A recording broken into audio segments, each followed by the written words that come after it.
Self-image. Napansin mo na ba na kapag nararamdaman mong okay ang pakiramdam mo sa sarili mo, nagiging napakaganda ng mga tao sa paligid mo?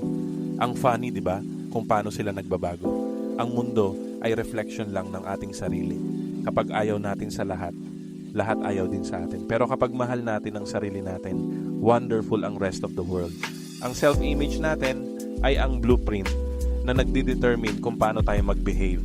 Sino ang makakamix natin, ano ang ititry natin, at ano ang ia-avoid natin. Every thought natin at every action natin ay nanggagaling sa paraan kung paano natin nakikita ang sarili natin. Ang picture na mayroon tayo ng ating sarili ay kulay ng ating experiences, successes at failures, ng thoughts na nagkaroon tayo tungkol sa ating sarili at ng reactions ng iba sa atin. Believing na ito ay fact, nag-proceed tayo na mabuhay completely within the bounds ng picture na ito. So our self-image determines how much we like the world at how much we like living in it. Exactly how much we will accomplish sa buhay natin. We are what we believe we are. Hence, Dr. Maxwell Maltz, author ng classic na Psycho-Cybernetics, wrote, "The goal ng any psychotherapy is to change ang self-image ng isang tao. If you see yourself as being hopeless sa mathematics, lagi kang may difficulty with figures. Perhaps spark ng some bad early experiences, nag-develop ka ng attitude na nagsasabi, no matter what, I can't do math. Therefore, hindi ka nag-try. Generally, you will fall further and further behind. If ever you do succeed, sasabihin mo, it's a fluke. When you don't succeed, sasabihin mo, there, that proves I am hopeless. Chances are nasasabihin mo rin sa iba na hindi ka makakado ng math. The more nasabihin mo sa brother mo at sa husband mo at sa neighbor mo at sa bank manager mo na hopeless case ka, the more na naniniwala ka at the more deeply embedded na ang self-image na yan. Part 1, ang pagbabago ng self-image. The first step toward a vast improvement ay ang pagbabago sa kung paano natin iniisip at kinakausap ang ating sarili. A slow learner can begin to become a fast learner sa sandaling baguhin niya ang kanyang pananaw tungkol sa sarili niyang kakayahan. If your self-image says that your coordination is excellent, madali kang makakapulot ng mga bagong sports. Pero kung tingin mo sa sarili mo ay lampa o klutz, mag-aaksaya ka lang ng oras sa pag-aalala na baka mabitawan mo ang bola, and you will succeed in doing exactly that. Habang nakikita mo ang sarili mo bilang isang taong laging walang pera, mananatili kang mahirap. If you see yourself as a financial winner, magiging masagana ka. Our self-image is like a thermostat at patuloy tayong kumikilos sa loob ng itinakdang range nito.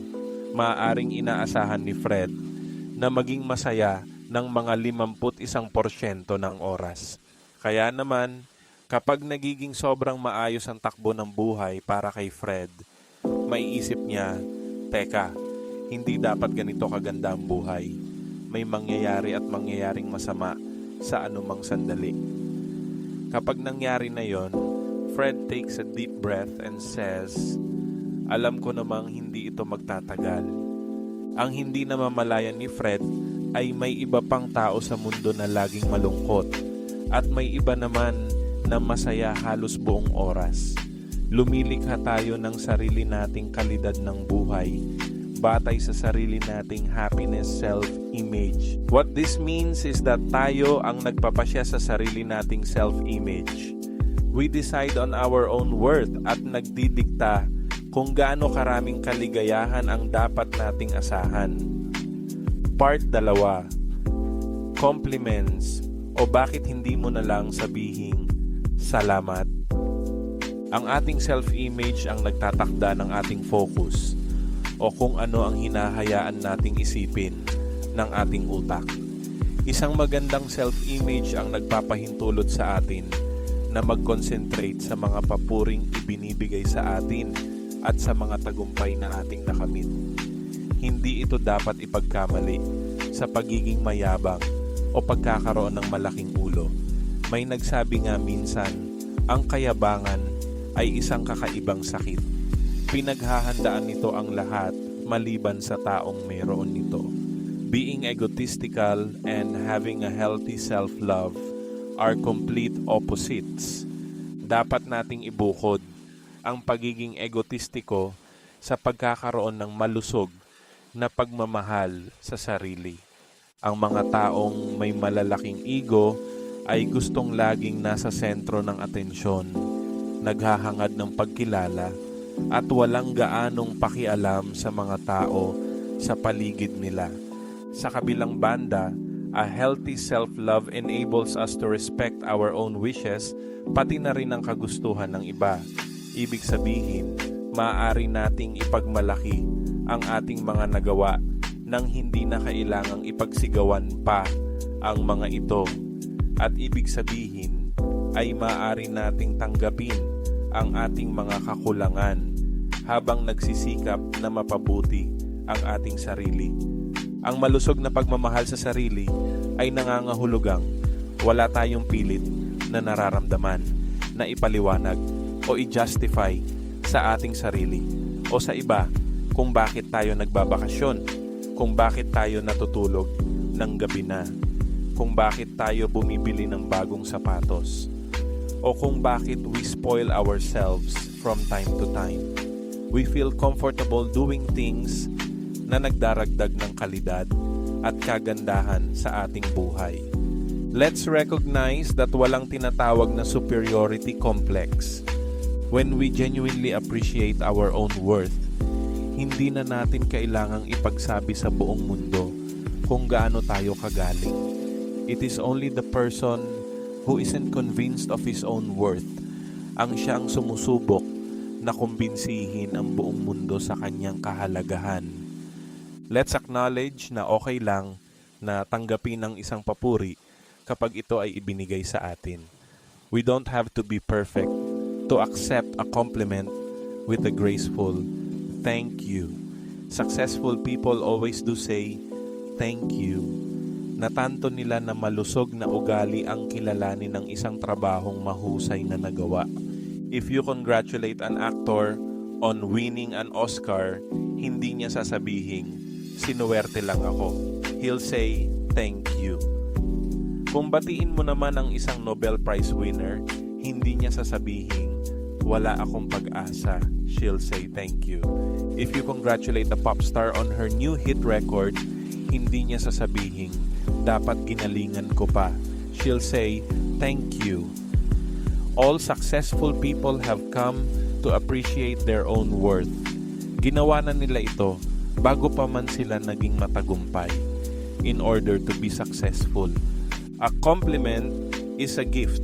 It takes thought and effort upang magbigay ng papuri sa isang tao. Like any gift, nakakadismaya kapag ibinalik ito sa mukha mo. This is another reason to accept a compliment gracefully. Ipagpalagay natin na pinuri ka ng isang kaibigan mo dahil sa iyong kapansin-pansing hitsura, to which you reply, pero ang taba ng labi ko at ang ikli ng mga binti ko. Ngayon, nakakaramdam ka ng lungkot dahil hindi mo tinanggap ang papuri sa diwa kung paano ito ibinigay. Sila naman ay nakakaramdam ng disappointment para sa parehong dahilan and remember you as their short-legged, fat-lipped little friend. Bakit hindi mo na lang sabihin, thank you, the eye other people see? We can assess our own self-image sa pamamagitan ng pagtingin sa mga tao sa paligid natin. We form relationships with people who treat us sa paraang naniniwala tayong karapat-dapat tayong tratuhin.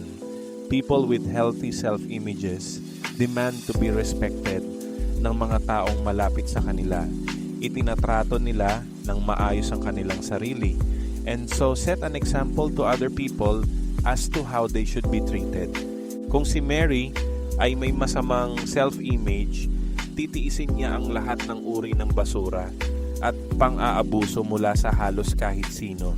In the back of her mind, may mga rason siyang tulad ng, hindi naman ako ganong kahalaga. Ako lang naman ito, at lagi na lang akong tinatrato ng masama. Marahil ay nararapat lang ito sa akin. Maaaring itanong natin, gaano katagal titiisin ni Mary ang maling pagtrato? The answer is, hanggat mababa ang tingin niya sa kanyang sarili. People treat us the way we treat ourselves. Malalaman nila kung iginagalang ba natin o hindi ang ating sarili. If we treat ourselves well, gagayahin din nila tayo. Alam nating lahat ang mga taong may poor self-images na natitisod mula sa isang nakakawalang pag-asang relasyon patungo sa kasunod. Each partner is either a drunk or a no-hoper. Sa bawat pagkakataon sila ay naaabuso. The pattern persists as long as their poor self-image persists. At the same time, maraming tao na matapos matuto sa mahirap na paraan ay nagpasyang asahan at hilingin ang patas na pagtrato mula sa kanilang mga kaibigan, kamag-anak at katrabaho. They realize that kapag nanindigan sila, tumutugon ng maayos ang mga tao. Your word. Imagine that you were asked to care for a 3-month-old baby. At feeding time, pakakainin mo ba ang sanggol nang walang anumang kapalit o kondisyon? Of course you would. Hindi mo sasabihin na, okay bata, unless you can do something smart or witty. Unless you can sit up and say your ABC or make me laugh, wala kang inumin. You feed the baby dahil karapat dapat siyang pakainin. It deserves love, care, at patas na pagtrato. Karapat dapat siya sa lahat ng iyon dahil, katulad mo, it is a human being, a part of the universe. You deserve exactly the same. Nararapat na sa iyo iyan nung isilang ka, at nararapat pa rin sa iyo ngayon. Too many people get the idea na maliban kung sila ay kasing talino, kasing galing, kasing gwapo, kasing laki ng kinikita, kasing galing sa sports, o kasing witty ng ibang tao na kakilala nila, hindi sila karapat-dapat sa pagmamahal at paggalang. You deserve love and respect just because you are you. Napakadalang nating mag-focus sa ating totoong panloob na kagandahan at sa ating inner strengths. Do you recall watching boy meets girl movies? Habang ang lalaki at babae ay nagpupursigi sa kabila ng hirap at ginhawa, you hoped and prayed the whole time na sana maging maayos ang lahat sa huli. He went to war, umalis naman ang babae sa bahay, bumalik siya, wala na ang babae. Nahanap niya ito, sinabihan siya ng kapatid ng babae na lumayas, sinabihan din siya ng babae na lumayas, and all the time you hope na magiging masaya sila habang buhay. Nagkatuluyan sila at naglakad patungo sa paglubog ng araw habang sumasara ang tabing. You dried your tears, and habang hawak ang iyong walang lamang popcorn bucket, strolled out of the theater. Umiiyak tayo sa mga pelikulang iyon dahil sa kaibuturan ng ating pagkatao, may pakialam tayo. We love, we hurt. Merong panloob na core sa bawat isa sa atin, which is simply beautiful. Depende sa kung gaano tayo nasaktan, we will expose our deepest feelings. Pero lahat tayo ay nagtataglay ng mga katangiang ito. When we see the news stories na nagpapakita ng kalagayan ng mga nagugutom sa buong mundo, lahat tayo ay nakakaramdam ng sakit para sa kanila. Each of us may have a different idea kung paano sila matutulungan, but we all care. Ganun talaga tayo. Tanggapin mo na mayroon kang mga katangiang ito, the capacity to love and empathize and be human. You are not only human, you are human. Kilalanin mo ang iyong sariling halaga and constantly remind yourself that you deserve to be treated well. The story of Rapunzel. Like many fairy stories, ang kwento ni Rapunzel ay may mas malalim na kahulugan.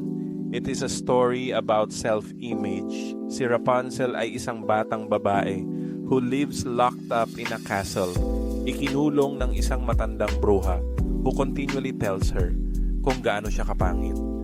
One day, isang gwapong prinsipe ang dumaan sa tore and tells Rapunzel of her loveliness. Ibinaba niya ang kanyang gintong buhok na halatang may kahabaan din ng ikli para makyat ng prinsipe ang kanyang buhok to rescue her. Hindi ang kastilyo o ang bruha ang naging dahilan kung bakit siya naging bilanggo, but the belief in her own ugliness. Kapag nakikita niya ang kanyang kagandahan na sumasalamin sa mukha ng kanyang Prince Charming, she is set free. We all need to be aware of the witch or witches sa loob ng ating sarili na nagpapatigil sa atin mula sa pagiging malaya. Sa episode 3, we will discuss about self-image and the subconscious. Ang ating subconscious behavior at ang ating subconscious programs ay magkakaugnay sa ating mga self-concept. For example, kapag masama ang nararamdaman natin sa ating sarili, malamang na ibuhos natin ito sa ating sarili. This may take the form of junk food binges, mga aksidente, sakit, overindulgence sa alak o droga, hindi sapat na pagkain, at iba pa. Hindi ito nangangahulugang conscious behavior. It is simply that our treatment of ourselves automatically reflects kung gaano natin kagusto ang ating sarili sa anumang sandali. Abangan! At muli maraming salamat sa pakikinig.